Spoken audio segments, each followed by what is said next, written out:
Salut tout le monde, une question extrêmement pertinente de Marjorie qui dit j'aurais une question à te poser à propos de l'âme et de l'ego. On entend souvent parler des blessures de l'âme, d'âme sombre ou au contraire d'âme lumineuse.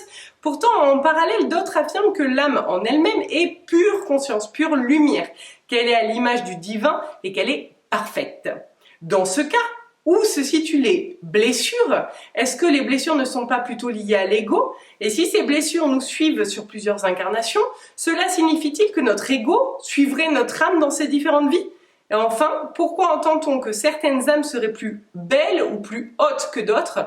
Est-ce lié encore une fois à l'ego? C'est une super bonne question, hyper intéressante. Je doute que cette vidéo aura plus de vues que les autres parce qu'on ne parle pas reptilien, MK ou masturbation mentale. Mais moi, c'est une question qui me plaît parce qu'elle permet vraiment d'évoluer.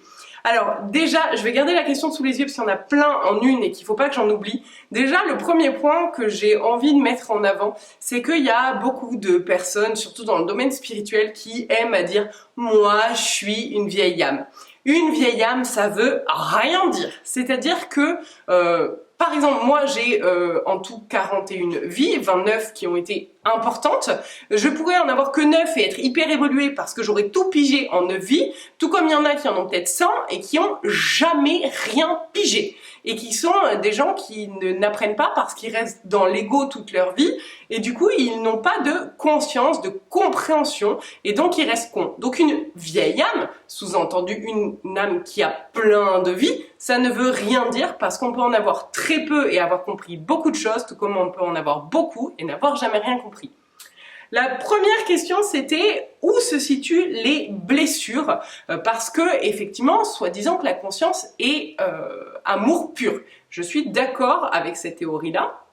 C'est-à-dire que notre soi, ce que l'on est vraiment au fond, le bout du 1 qui s'est détaché du 1 pour ensuite s'incarner sur Terre, n'est que conscience pure et amour pur. Donc la blessure ne se situe pas là. Mais oui, la blessure se situe dans... Alors, c'est entre l'ego. L'ego, c'est vraiment genre, je m'incarne, je suis Johanna, j'ai ce qui se passe dans ma tête. Mon ego, c'est ça. Au-dessus, je vais parler au-dessus, en dessous pour pouvoir aider votre mental à comprendre et le mien aussi. Au-dessus, on va avoir le mental. D'habitude, je les fourre tous dans le même sac dans les vidéos pour que, voilà, pour que tout le monde comprenne. Mais là, vu qu'on fait des distinctions, le mental, il est au-dessus. C'est-à-dire que par exemple, je vais garder mon exemple, en tant que Johanna, je suis quelqu'un qui a beaucoup de mental. Alors ça peut être négatif dans le sens où je reste dans mon mental et dans mon ego. L'ego, c'est moi-je. Le mental, c'est celui qui rumine. Mais c'est aussi la partie qui... je suis quelqu'un qui a énormément de mental pour faire du sport. Par exemple, malade, à crever ou pas, je vais faire du sport. Donc le mental, c'est positif et négatif. C'est-à-dire que c'est la volonté de. Ok? Donc ça peut être dans les deux sens, ou positif ou négatif. Les blessures se situent à ce niveau-là. C'est-à-dire que mon mental va vivre des choses et mon ego va rajouter des couches par-dessus, va vivre des choses dans cette vie-là et la blessure va être approfondie ou non par l'ego. Par exemple, si je vis une trahison dans cette vie-là, je peux la vivre sur l'instant T comme une trahison, ça fait mal, mais je peux aussi choisir de souffrir. Et ça, c'est mon ego qui va choisir de souffrir. C'est lui qui va se répéter à longueur de journée. Elle m'a fait ça, ça, ça, ça, ça, et qui du coup va choisir d'approfondir la blessure à l'intérieur du mental.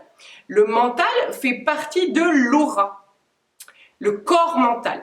Donc en fait, il y a dans notre aura, l'aura c'est plusieurs couches autour de nous, je vais avoir le corps éthérique, après le corps éthérique je vais avoir le corps astral, après le corps mental, c'est ici, après le corps causal, je ne vais pas tous vous les faire, le corps causal c'est là où il y a du karma, donc c'est aussi là que ça va s'imprimer quand on vit quelque chose qui est traumatisant. Après le corps causal, j'ai le corps bouddhique et le corps divin. Je ne vais pas tous vous les repasser, je vous mettrai en barre d'infos le lien de l'article que j'avais écrit sur les corps subtils. Tous ces corps subtils, ça forme l'aura et nous, l'essence même de ce que l'on est, c'est la dernière couche, donc c'est le corps divin. Ça, c'est le bout du 1. que l'on a détachées du 1, ok? Mais on a ces autres couches qui nous permettent en fait de nous protéger lors de notre incarnation physique sur Terre ou sur d'autres mondes, mais physique, ou matériel en tout cas, ok? Donc les blessures, elles s'impriment dans ces corps subtils-là qui sont aussi ce que l'on est, mais c'est pas l'essence même de ce que l'on est. J'espère que c'était assez clair. Si ces blessures nous suivent sur plusieurs incarnations, cela signifie-t-il que notre ego suivrait notre âme dans ces différentes vies? Alors non, notre ego c'est vraiment lié à notre cerveau. Par contre, l'orgueil est lié à... ça peut être lié au corps astral ou au corps mental. Et l'orgueil va faire qu'on va vivre les choses avec ego. Tout est imbriqué en fait. Donc non, c'est pas notre ego qui va faire qu'on trimballe les choses de vie en vie, les blessures, etc. Mais ça va être nos corps subtils qui, eux, nous accompagnent quand même de vie en vie, même si ce n'est pas l'essence même de ce que l'on est à la base. Enfin, pourquoi entend-on que certaines âmes seraient plus belles ou plus hautes que d'autres? Est-ce lié encore une fois à l'ego? Alors pour moi, toutes ces cases, oui, c'est de la masturbation intellectuelle et il n'y a aucun besoin de dire qu'une âme est plus belle qu'une autre.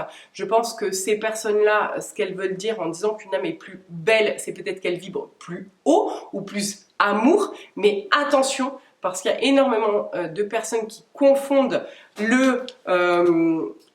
je vibre amour et je mets que des hauts blancs et je ne me maquille jamais, qui confondent ça avec je suis amour dans mes actes, dans ma façon de penser, dans ma façon d'être avec les autres.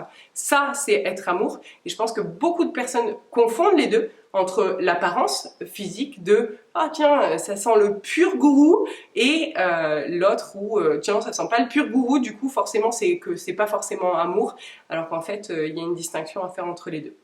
Voilà, j'espère que ça répondra à tes questions Marjorie, et si vous en avez d'autres sur ce sujet-là, n'hésitez pas à les poser en commentaire. À très bientôt.